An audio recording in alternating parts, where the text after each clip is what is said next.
मूकं करोति वाचालां पंगुलंघयते गिरिं यत् कृपातमहं वन्दे परमानंद माधव।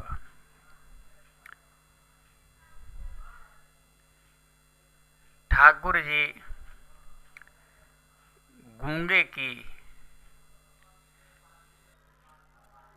बोल हैं, गूंगे को वाचाल बनाने वाले हैं, अंधे को जोत देने वाले हैं, निर्बल को बल देने वाले हैं।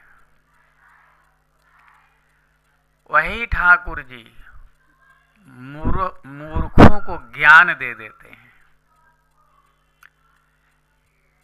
जब ध्रुव जी ने ठाकुर जी को देखा, ठाकुर जी ने मांगने के लिए कहा तो उन्हें समझ में नहीं आया, तो आपने अपने दिव्य शंख का स्पर्श करा करके उनको ज्ञान संपन्न कर दिया। आप ही चिंतन में शांति हैं।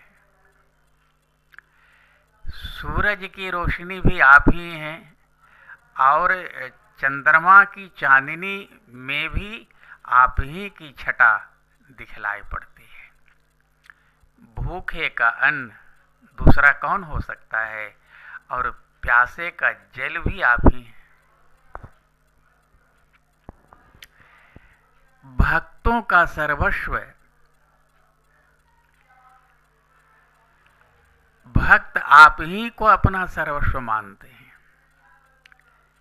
संतों के आप ही सुख हैं, नारी की मोहनी शक्ति हैं और माया में कुशल हैं।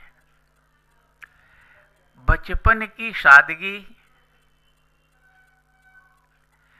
आप ही से प्राप्त होती है और वृद्ध की निर्बलता आप ही बन जाते हैं।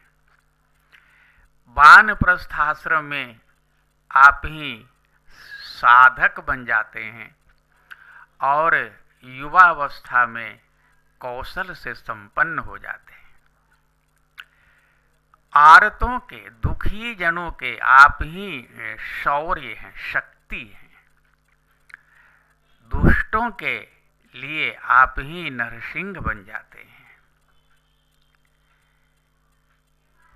आपके जो अपने जन हैं, अपने जो दास हैं, अपने जो भक्त हैं, उनके आप ही स्वामी हैं और भगवान शंभु के लिए आप ही त्रिशूल बन जाते हैं।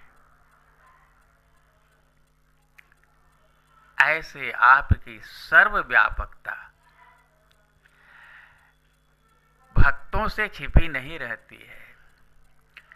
भक्त अपने चिंतन में आपकी सर्वव्यापकता को बार बार निरंतर उसका दर्शन करते रहता है और इसीलिए ये भक्त जन, ये दास जन, ये आपके निज जन अपना सर्वस्व त्याग करके आप ही को पाने के लिए दिन रात एक कर देते हैं और अंत में आप ही को प्राप्त करके इस मानव जीवन के चरम लक्ष्य को प्राप्त कर लेते हैं। धन्यवाद।